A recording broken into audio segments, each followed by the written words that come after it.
today's mini flow, we're going to be focusing on triangle pose.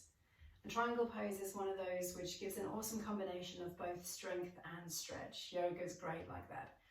So depending on where you feel tightness in your body, you might notice some areas are being stretched, but you'll definitely feel the muscles that are strong and holding you in position. So we'll start with a little mobilization and then we'll jump straight in. I'm going to give you 3 variations. Standard triangle pose, we'll do an extended triangle pose, revolved triangle as well. So you can play around with those options. Okay, when you're ready, come onto your hands and knees, onto your mat. So just a little bit of movement for the body to start off with.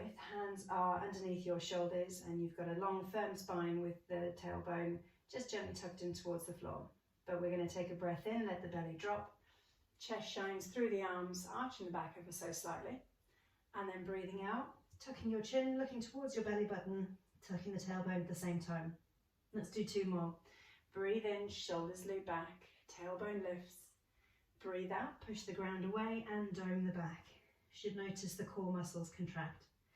1 more time, stretching the front of the body here, breathing in and breathing out, rounding the back, pushing the ground away, tucking your tailbone. Good, lovely. Now walk your hands a little bit further ahead of you, just by a few inches. Tuck your toes and then lift your hips up and back, and we'll be in our upside down V, downward facing dog. We'll take a little bend and extend through each leg here.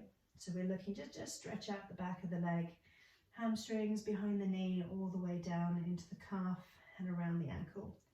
And then as we pause, we'll lower both heels down towards the floor, but it's okay if they don't touch. And you've also got the option to bend your knees if that feels better.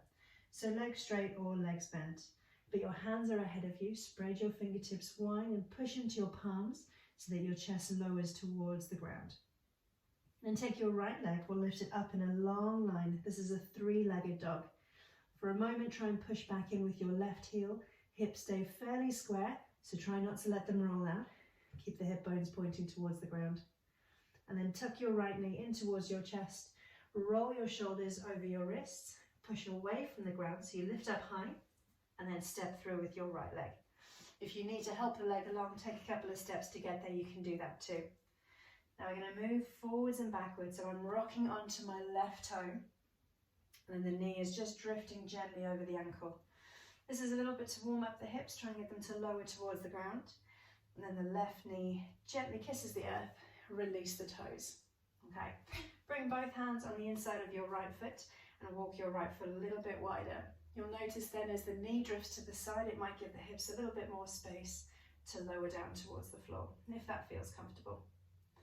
We'll take the left hand on the ground, turn the chest towards the knee, lift the right hand up high, push away from the ground, and then allow the hips to sink a little bit lower if that feels good. Right hand comes back towards the ground, straighten your right leg, and take the body as low as it feels comfortable. This is a hamstring stretch, so you should feel it at the back of the right thigh.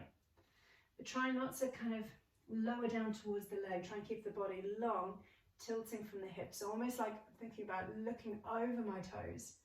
It's not possible because my leg is longer than my body, but I'm imagining I'm trying to look over the toes to get that sensation of length. Rebend your right knee here. Place the hands either side of your foot. Tuck your back toe, lift the back leg, and step back into plank initially, and then lift your hips up, pushing back into the heels. If you want to take a little bit more movement here, you can. Bend and extend each leg before sinking the heels down low, remembering that you can also bend your knees if that feels better. We'll do the same with the left leg, lifting it up and back, drawing a long line with your toe, remembering to keep the hips square, try not to let them roll out at this stage. Right heel lowers to the ground. Left knee to the chest, lift the body up high, push away from the ground, and then step your left foot forward. So again, you can help it along if you need to, just assist the leg into its position. And then we'll rock forwards and backwards onto the right toe and then push back into the heel. Just a few times before the right knee gently softens towards the ground and you release your toes. Taking the left foot that little bit wider, see if you can sink the hips down. You may even choose to come down onto the forearms if that feels good. So you just give your hips that little bit more space by taking the knee wide. Right hand onto the mat, turn your chest towards your knee and lift with the left. And trying to get the arms vertical, one long line, pushing firmly into the ground with the right hand. And again, if the hips can sink a little bit lower, then that's great, do that too. Left hand back to the mat. Start to straighten your left leg. If you need to reposition your hand, you can. And you'll find yourself in your left hamstring stretch. So it doesn't matter about the hips drifting back over the leg. I'd rather keep the hips here over the right knee. And remember that long body trying to look over the toes if that's possible. Getting that lovely stretch. Good. Rebend the left knee here. Placing your hands on the ground. Tuck your right toes, lift the leg and step back into plank first before you push the ground away and sink into your heels. All right, let's take an attempted triangle pose then. The right leg lifts up and back before you gently swing the knee in towards your chest and step your right foot through. We're going to take a breath in, lifting the fingertips up now.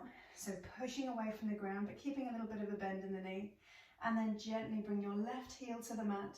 Open your arms up wide into Warrior Two. So you've got a few options here to choose from. Extended triangle pose starts with the legs wider. I prefer to teach it by just bringing the back foot a couple of steps closer before you straighten your right leg. Turn your palms to face the same way that you are. And you're going to kink your hips back ever so slightly. So watch out for the hips swinging. Try and keep both hip bones still forward. You're just sinking into that back leg a little bit. Then reach forward and slowly lower the body so your arms come vertical. Now you've got an option here as to whether you hover your hand up off the ground. Mine's just resting lightly on my shin. Or if you have the flexibility, the fingertips might find the ground. You can either bring this in front of the shin, but do watch out for the top shoulder rolling over, or you can bring it behind the shin. Gives a little bit more of a stretch for the body, opens up the body a bit more. So this is really good for strengthening the muscles in your core as well as your legs. Your legs are engaged. So extended triangle, just shuffling the foot that little bit further away. So it's a longer stance. It can be a little bit more of a challenge because of the stretch. Good. Revolve triangle, and I'm just inching my foot back in, is where I change my hands. So I'm going to bring my left hand to the ground. You notice the hips will shift a little bit more, and then the right hand is going to lift. So it's interesting, it changes the stretch, brings it more, for me certainly, into the right hamstring. Arms are still vertical. Gently rebend your right knee, placing the hands on the ground. Pivot on your back toe, step back into plank, push the hips up high, and sink the heels down. You can stay here for a couple of breaths just to allow the heart rate to slow, because triangle pose is quite challenging. So you can use the breath to lift up, fill up, and gently breathe out, lowering down. Okay, let's try the same with the left leg. So the left leg lifts up and back, one long line. Then bring the left knee in towards your chest. Push away with the ground, and when you're ready, step through. On your next breath in, the fingertips, the balanced fingertips lift up towards the ceiling. And then the back heel lightly comes down towards the mat as the arms open up long. So you've got another choice here. You can either keep the back foot where it is or shuffle it a little closer. This can be more accessible. Front knee straightens and the palms face the same way that you are. The hips are going to kink back a little bit while you reach forward with the left hand and then tilt yourself into triangle. So here you've got the same choices. The hand can hover off the shin. If you have the range, you're either reaching in front of the shin or behind, being mindful of the right shoulder lifting up towards the ceiling so that you're not rolling your shoulders towards the ground. You should experience a nice stretch. Extended triangle, remember, is a little bit longer with a stride, so you can inch your leg further behind you. And revolve triangle is where you change your hand position around. So allow time for your body to adjust, alternate your hands, and then you switch. Good, nice. And feel the difference in the stretch as you move from one pose to the other. Remember, wherever you are, you should still be breathing naturally, rhythmically. And then gently lower the left hand towards the mat. Well done. Rebend your left knee. Push away and step back into plank. And then lift the hips up, downward facing dog. We're going to stay here for 2 more big breaths before we start to wrap up the sequence. Well done. Breathe in, lift. breathe out, let it go. Alright, we're going to do a little forward fold to finish. So take a look at your thumbs and your feet are going to journey towards your hands, and you can either do this with a series of little steps or one big step, which is what I'm going to do. Or if you're feeling brave, you can hop.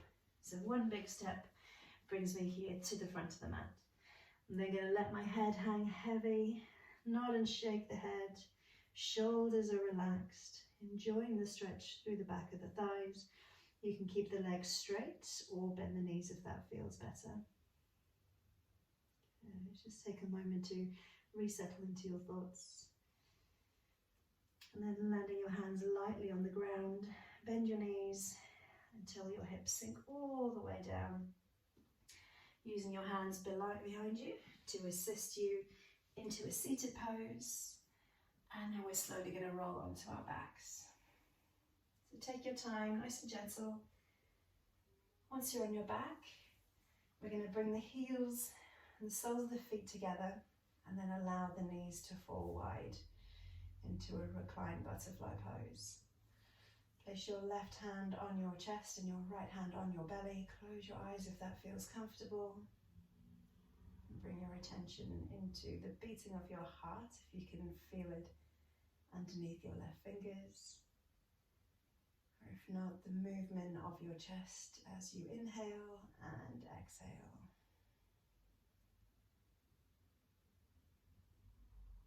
Taking the time to bring your focus back into your body.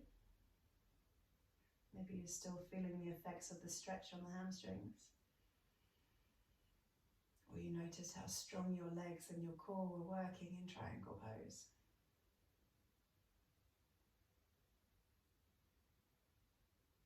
You can stay here as long as you wish or as long as you need. If you are ready to move on, bring a bit of movement into your toes and fingers.